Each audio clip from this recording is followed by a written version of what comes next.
One of Paul's most emotional encounters was in Exmouth, where he stumbled upon an unexpected family secret. Every now and then you get an object which is much more personal, and through something, some component, some part of that object, it suddenly throws a spotlight on family history that otherwise would be completely lost. Now, I was lucky enough earlier this year to go to Canada. I've been before, but this is the first time I got really involved in what is now called First Nation material. To come to a show and suddenly find, spread out on a table, a really top-grade collection of, in this case, Cree beadwork, beautiful pieces, all in fantastic condition. You thought, well, for God's sake, what's happened here? Well, I first remember this stuff as a child. We used to play with this, my brother and my sister and I.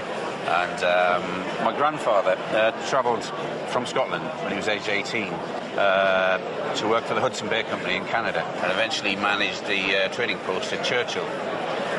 He married a Cree Indian lady. Hang on, stop there. Sorry. That must have been terribly unusual at the time. They didn't talk about it.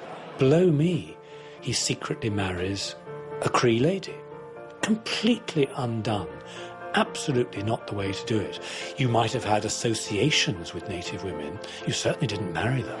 It's taboo to marry somebody from the colonies or whatever. But she was your grandmother. Yeah. So you never met her, obviously? No. And we had this photograph. What's this? This is a photograph of her with my father and my uncle Ronnie. I think they're aged about 3. So hang on a minute. So this is your grandmother with your father and your uncle? Yeah. The grandfather must have loved her, because if she was just his mistress, he wouldn't have bothered to marry her. And he had two sons. And then he died. And you think, well, OK, what happens now? My father and his brother were shipped back to Scotland to live with their aunt. As children? Yeah, as children, yeah. So they were taken from their mother? Yeah. And she never saw them again? No. It was a sort of spine-tingling moment that it wasn't really about the stuff.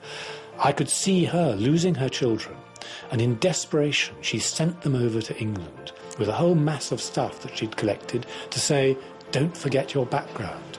This is you. I was your mother. This is my culture. Take this stuff and remember me. I mean, in effect, you're quarter Cree, aren't you? Yeah, absolutely, yeah. Have you always felt proud of that? I have, personally, yeah, but my father never talked about it. Have you been to Canada?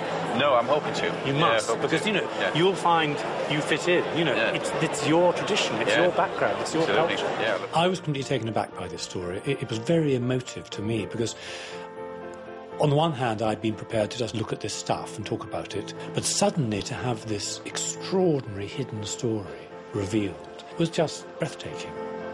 So has Richard got any further in his search for his true identity?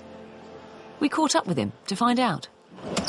After I was on the Antiques Roadshow in Exmouth, some of my relatives in Canada actually saw the programme in Canada and made contact, and it snowballed from there. Since then, Richard's Canadian cousins have become a big part of his life. He's also been able to add many photographs to his collection. Images of his father as a young child, and of the outpost where his grandfather worked.